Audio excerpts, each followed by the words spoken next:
Messi! বিশ্বকাপের মাঠের পারফরম্যান্সে Argentina প্রশংসা কুড়ালেও মাঠের বাইরে দেশটির ফুটবল সংস্থা আর্জেন্টিনা ফুটবল অ্যাসোসিয়েশনের যুক্তরাষ্ট্র ভিত্তিক আর্থিক কার্যক্রম নিয়ে নতুন আলোচনা শুরু হয়েছে। আর্জেন্টিনার সংবাদ মাধ্যম লা নাসিওন জানিয়েছে, যুক্তরাষ্ট্রের ফেডারেল প্রসিকিউটর ও এফবিআই সংশ্লিষ্ট কর্মকর্তারা এএফ এর অর্থ প্রবাহ নিয়ে প্রাথমিক অনুসন্ধান শুরু করেছেন। প্রতিবেদন অনুযায়ী তদন্তকারীরা খতিয়ে দেখছেন এএফএ কিভাবে যুক্তরাষ্ট্রের ব্যাংকিং ব্যবস্থার মাধ্যমে শত শত মিলিয়ন ডলার লেনদেন করেছে এবং এসব লেনদেনে মানি লন্ডারিং বা আর্থিক জালিয়াতির ঝুঁকি ছিল কিনা। অনুসন্ধানের কেন্দ্রে রয়েছে ট্যুরপ্রোট এন্টার এলএলসি নামের একটি প্রতিষ্ঠান, যা বিদেশে এএফ এর বাণিজ্যিক চুক্তি থেকে অর্থ আদায়ের দায়িত্বে ছিল বলে দাবি করা হয়েছে।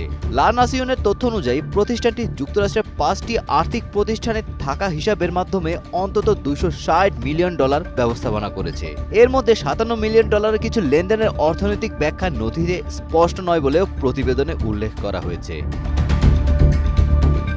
তবে এএফ এর উত্তর আমেরিকার প্রতিনিধি থমাস রেগালদো বলেছেন, অনুসন্ধান শুরু হওয়া মানেই কোনো অপরাধ প্রমাণিত হওয়া নয়। বিষয়টি এখনো তথ্য সংগ্রহ ও নথি বিশ্লেষণের পর্যায়ে রয়েছে।